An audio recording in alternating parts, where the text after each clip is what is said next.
Әнім саған қарағанды. Кеншер астанасындағы мерекелік күндердің сәнін дәстүрлі ән байқауының финалы толықтырды. Орталық саябақтың басты сахнасында түрлі сала мамандары өнер көрсетіп, жұлдызды қазылар алқасының алдында үздік атануға тырысты. Толығырақ бейнематериалда.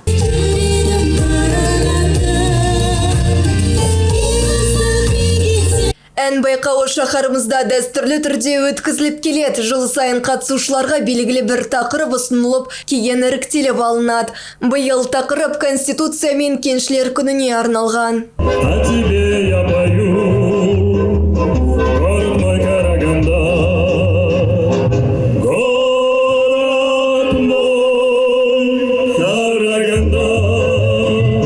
Дәстүрлі байқауды Қарағанды қаласы әкімдігінің қолдауымен қалалық ішкі саясат бөлімі, Қарағанды облысының кәсіпкерлер қауымдастығы қоғамдық бірлестігі өткізеді.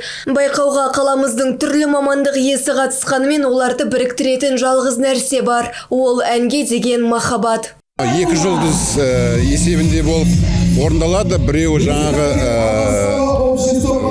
ән айтатындар болатын болса, екіншісі жаңағы жай қарапайым кәдімгі жұмысшылар, кәсіпкерлер, тіпті стоматолог бар арамызда, пенсия зейнеткер бар дегендей сияқты. Осындай жаңа қаланың кәдімгі өзіміздің жерлестеріміз ән айтады. Байқау 16-шы мәрте өткізіліп отыр. Осы уақыт ішінде тақырыптар да өзгерген. Биыл қатысушылар қатарында кәсіпкерлер, тіс дәрігері, жиһазшы, мұғалім, аспаз, зейнеткерлер және басқа да мамандық өкілі бар. Барлығы 18 адам жұптасып өнер көрсетті.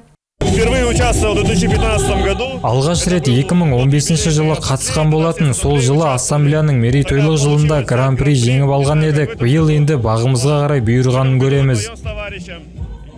Әнді сүйсең, менше сүйдегім келеді. Мереке қарсаңында қаламызда гүлдеп жайнай берсін.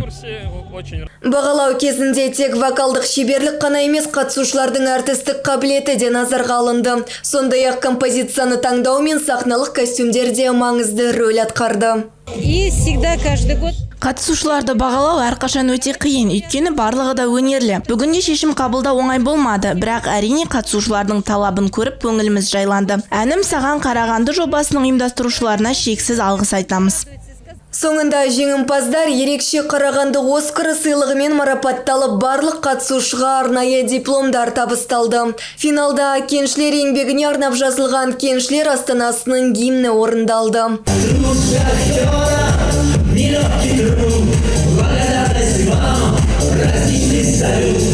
Диана Саятқызы, Ирина Вабишевич, 5-ші арна.